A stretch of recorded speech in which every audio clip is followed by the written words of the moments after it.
जबकि शिवसेना राजनीतिक दल है, क्या कारण है? शिवसेना राजनीतिक दल है, ये बात आपकी सही है, लेकिन जब तक बाला साहब थे तो शिवसेना की विचारधारा कुछ और थी। आज शिवसेना आप देख रहे हैं कि शिवसेना हमें हर कार्यकर्ता को एक संगठन चाहिए होता है, और वो संगठन वो चाहिए होता है जो राष्ट्र का निर्माण करता है।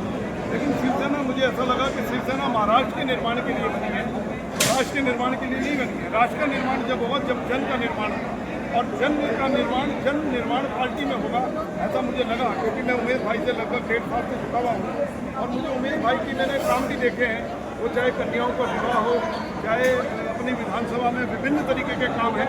आप देख रहे होंगे हरिद्वार के अंदर, हरिद्वार के विधायक, भाजपा से जो विधायक आते हैं, उन्होंने कितने सालों से वो विधायक हैं। मुझे आप एक काम बता दीजिए, हरिद्वार में जो नवीनीकरण हुआ हो, सौंदर्यीकरण हुआ हो, आज रानीपुर मोड़ पे पानी भरता है, वो तक इनसे सही नहीं हुआ है। छोटी सी समस्या है, तो ये क्या हरिद्वार का निर्माण करेंगे, और क्या जन का निर्माण करेंगे, और क्या उत्तराखंड का निर्माण करेंगे? तो इन सब चीज़ों को देखते हुए आज 25 साल की राजनीति में हम लोगों को लगा कि मैं गलत जगह मेहनत कर रहा हूँ। उमेश भाई के काम को देखा, जन निर्माण पार्टी के नाम को देखा, सोनिया जी के सरल स्वभाव को देखा, तो मुझे लगा कि यहाँ एक प्यार भी है और परिवार भी है, और मुझे ऐसा लगता है कि यहाँ जन का निर्माण भी होगा और उत्तराखंड की अखंडता और पवित्रता के लिए काम होगा।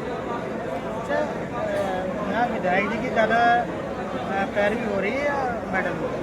नहीं, देखिए विधायक तो बहुत सारे हैं, विधायक बहुत सारे हैं, 70 विधायक हैं उत्तराखंड में। विधायक जी की नहीं हो रही है, विधायक जी के काम की हो रही है, और विधायक जी का जो काम बोल रहा है वहाँ कहीं ना कहीं मैडम जी की उपस्थिति दर्ज होती है।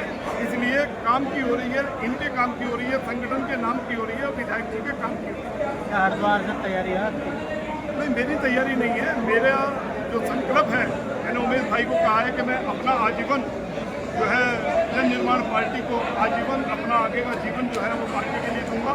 और मैंने उनको ये भी कहा है कि मुझे कोई पद नहीं चाहिए, लेकिन उसके बावजूद भी अगर संगठन की कोर कमेटी मुझे कोई जिम्मेदारी देगी या मुझे चुनाव लड़ने के लिए कहेगी तो मैं लड़ूंगा।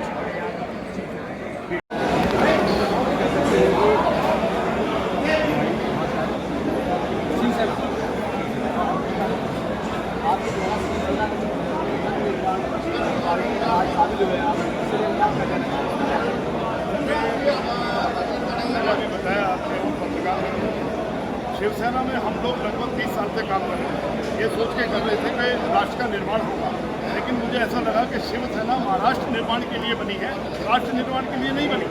राष्ट्र का निर्माण तब होगा जब जन का निर्माण होगा, और जन का निर्माण एक ही पार्टी कर सकती है जिसका नाम जन निर्माण होगा। तो इस सोच के साथ हम लोग जन निर्माण पार्टी के साथ जुड़े हैं।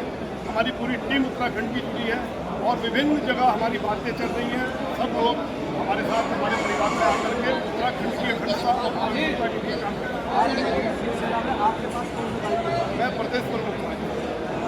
क्या उत्तराखंड प्रदेश की समस्त शिवसेना की वो जन अधिकार पार्टी में शामिल हो गई है? हाँ, बिल्कुल। आज लगभग 80% लोग हरिद्वार और देहरादून के जो हमारे प्रदेश की टीम में थे, गढ़वाल मंडल की टीम में थे, जिला अध्यक्ष से वार्ड अध्यक्ष तक हम लोगों ने सबने पार्टी ज्वाइन करी है। इस पार्टी के काम को देखकर, सोनिया जी के काम को देखकर, और संगठन में जो संगठन के एजेंडे हैं उन सब चीज़ों को देखकर हमें लगता है कि उत्तराखंड के लिए काम होगा, उत्तराखंड के जनमानस के लिए काम होगा।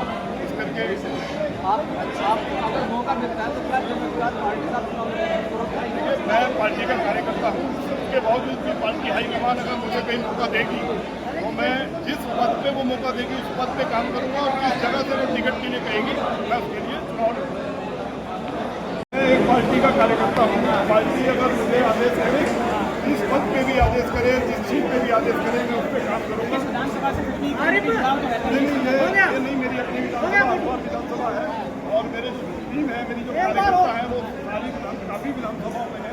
उसके बावजूद भी पार्टी की राष्ट्रीय अध्यक्ष जो आदेश करेगी उस पर काम करूँगा।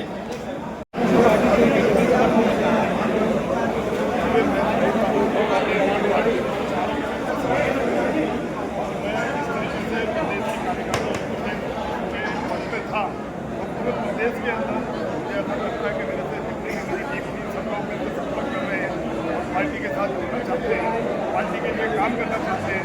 तो ऐसा लग रहा है कि एक लहर है, उमेश भाई के काम की लहर है, उमेश भाई के कार्यकाल की लहर है।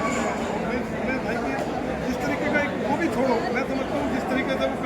सेवा कराते हैं, घर घर में उनका नाम है, घर घर में उनका काम है, तो उसके लिए लहर तो आप देखेंगे कि अभी देहरादून में कार्यक्रम हुए, राहुल गांधी जी के बता रहे थे कांग्रेस की कमेटी में भी जबरदस्त लहर आई, तब वो लहर नहीं कर सकते आप। कांग्रेस और भाजपा, अगर मैं आपको आप इस माइक के सामने ये सवाल कर रहे हैं तो मैं अगर ये कहूँ कि आप देहरादून में जो करतारपुर विधानसभा चुनाव है, अगर आप उस दिन की डेट में देखेंगे तो आप एक मजदूर नहीं था वहाँ, जो मजदूर खड़े रहते हैं, लेबर खड़ी रहती है, वहाँ एक मजदूर नहीं था उस दिन। कहाँ गया वो मजदूर? वो मजदूर वहाँ दिहाड़ी करने आता है, वो मजदूर वहाँ पे 500 रुपये की दिहाड़ी करने आता है, कहाँ गया?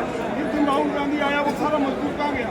ये सोचने का विषय आपके लिए भी और हमारे लिए। अच्छा, जैसे कि विधानसभा चुनाव नजदीक है तो आप जो है जैसे कि यहाँ पर बात ना है, प्लेन के लोग, हरिद्वार के लोग, के लोगों की बात करते हैं, अभी प्लेन पार्ट का मुद्दा करवाया हुआ है। प्लेन पार्ट की बात नहीं, हम सब उत्तराखंडी हैं, हम लोग उत्तराखंड के लिए काम करेंगे। यूकेडी के कुछ लोग हैं, आप देखते हैं यूकेडी वाले कहते हैं कि जय पहाड़, तो वहाँ से उस मानसिकता से शुरू होता है प्लेन और पहाड़ का काम।